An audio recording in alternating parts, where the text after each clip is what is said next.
Sony Xperia T2 Ultra and Xperia E1 coming soon. Sony's range of NXP Xperia smartphones is pretty large these days, and it's been bolstered by two new devices aimed at customers shopping around for a mid-range handset. Sony Xperia T2 Ultra.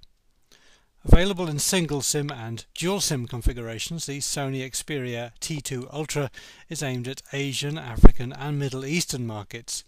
It sports a large 6-inch 720 by 1280 pixel panel, a 13 megapixel primary camera plus a 1.2 megapixel secondary one, a quad-core 1.4 GHz CPU with 1 GB of RAM and 8 GB of flash plus a microSD slot.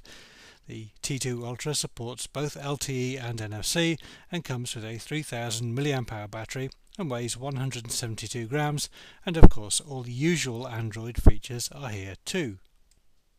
The Xperia T2 Ultra runs Android 4.3 out of the box. Available colours will be black, white and purple, and although no launch date has been announced, we would expect it to be out very soon. No guidance was given on price, but given the modest resolution of the display, it should be a lot cheaper than the Xperia Z1. It looks like an interesting device. It's just a shame that it doesn't look like it will be coming to Europe, where the dual SIM version would be especially welcome in some markets. Sony Xperia E1.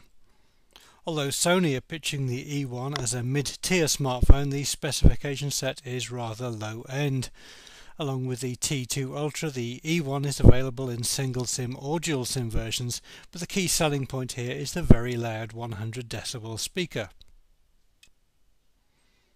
The display is a 4-inch 480 by 800 pixel panel. On the back is a basic 3 megapixel camera with 720p HD video recording. Inside is a dual-core 1.2 GHz processor with just 512 MB of RAM and 4 GB of online storage plus a microSD slot. There's an FM radio and support for HSPA+, but really very little else of note. The operating system is Android 4.3 and the Xperia E1 will be available in black, white and purple colours. In our opinion, this phone is simply too underpowered to run anything other than basic applications, which is fine if that's all you want.